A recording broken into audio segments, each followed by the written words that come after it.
But let's go on to something a little bit more personal to me.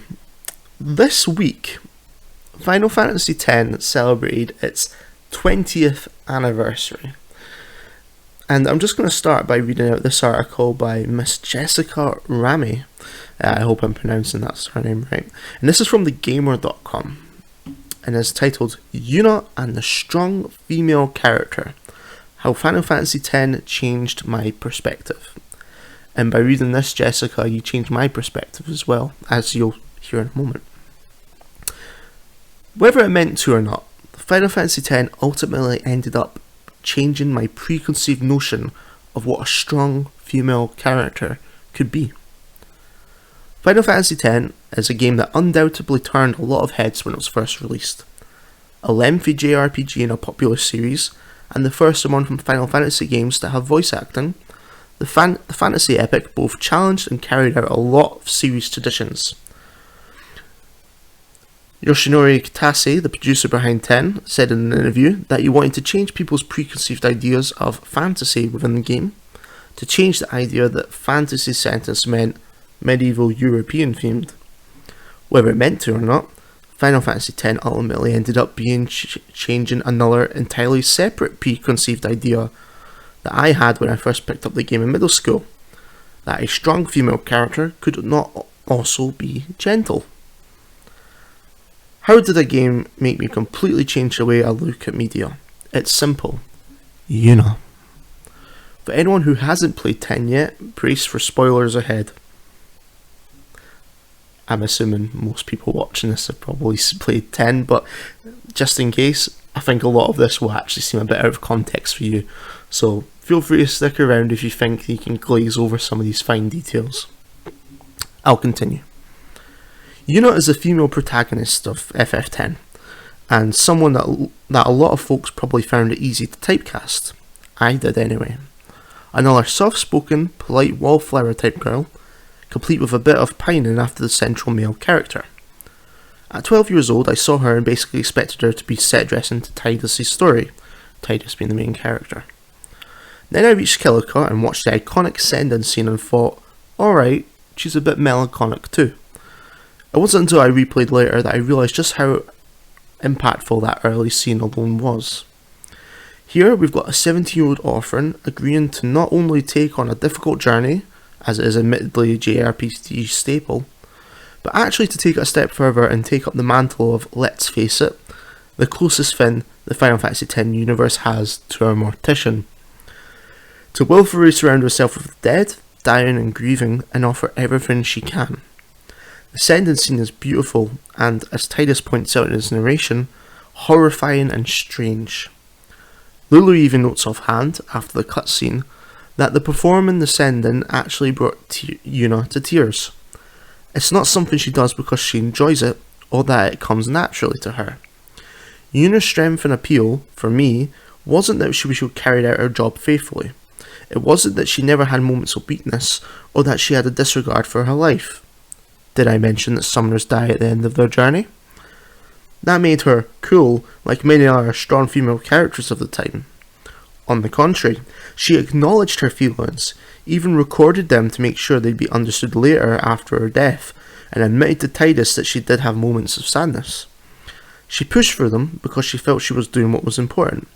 It was an impressive level of commitment, and I'd respected it, but those things in the end of themselves weren't what made me reevaluate the way I look at strength in media. The most powerful thing Yuna did in the story was actually abandon her duty.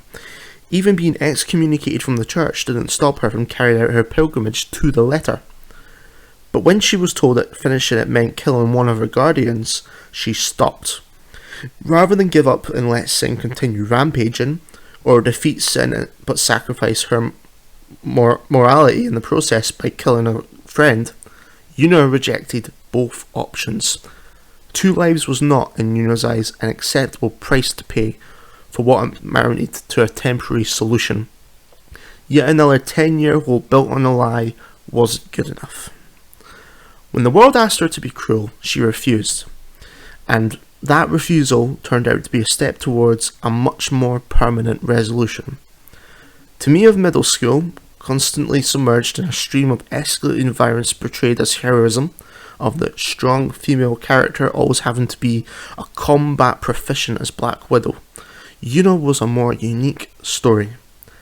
She wasn't dismissed by the narrative as a weak-willed or stupid for trying to be nice, nor did she die a martyr, even if she planned on it at first. She was kind, and she survived to see that kindness vindicated. At the end of everything she'd suffered to get to that point, Yuna's victory held a more important lesson. Kindness is not weakness. It was kindness that killed Sam for good. The rejection of sacrifice just for sacrifice's sake. Yuna was strong without sacrificing her gentleness. When I finished and really looked at the game, I recognised that she was strong because she's so kind. She bore the weight of sendings and made the decision to become a summoner because she saw sorrow and wanted to ease it. Even knowing much of that decision was also rooted in following her father's legacy, the main driving force behind her decisions was deceptively simple. She just wanted to help people, however she could. And that was honestly incredible.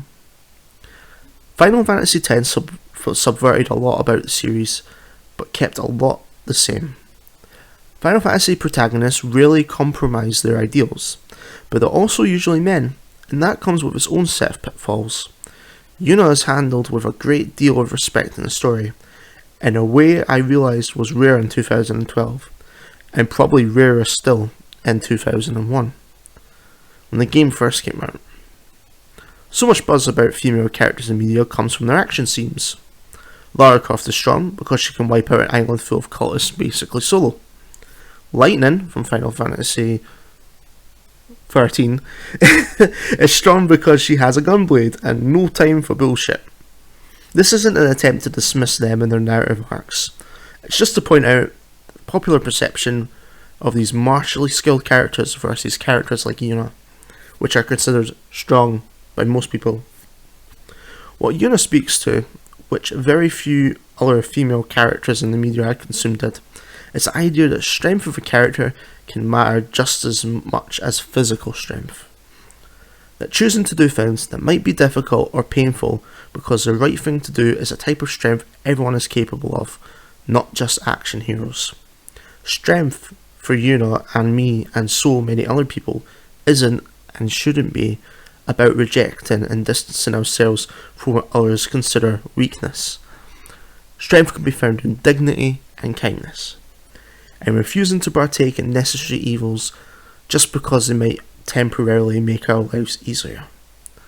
I've never forgotten that idea, even closing in on a decade since having played 10 for the first time. And those are some really eye-opening words by Jessica there. I've played Final Fantasy X, I don't know how many times. I've completed it only about half those times. For the sake of argument, let's say I've played it 20, completed it 10. It's probably a bit less than that. Sometimes I'll just feel nostalgic and I'll start it but not necessarily finish it. A new game will come out or something. But the last time I actually played it was nearly 5 years ago at this point, maybe 6. It was whenever it came out for the PS4 in its remastered version. Now, when I was young and it first came out and I bought it brand new, I immediately related to Titus being the main character, and being a young boy myself, it's easy to put myself into his shoes mentally while playing the game, relatable protagonists, etc. It wasn't until years later that, although I didn't see it from this perspective, I realised that it wasn't Titus' story really, it was Yuna's story told through Titus' eyes. Now, what Jessica's pointed out here, when I read it for the first time, absolutely blew my mind. It's not as if I didn't actually recognise this in the first instance, it's just she lays it out so beautifully in this article. This is one example where I believe I've used the full article, I've not excerpted it at all. I think I'm removed 1 or 2 paragraphs just for the sake of pacing, so if you want to, the link's down in the description below if you want to read the full article, and there's some nostalgic screenshots there as well.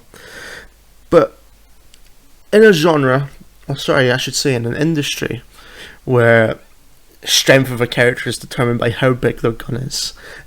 Doom guy, I'm looking at you. Or how loud your chainsaw is. You know, Marcus Phoenix, I'm looking at you.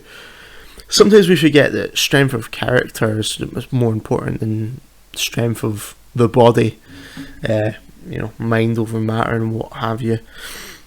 But I just wanted this little article just to celebrate 20 years of Final Fantasy. No poignant point on this one, but I think I'm going to start replaying Final Fantasy X now. And now that I've, you know, had Jessica here to open me to a new perspective on it, I think I'll play that looking through that lens there. So thank you, Jessica there.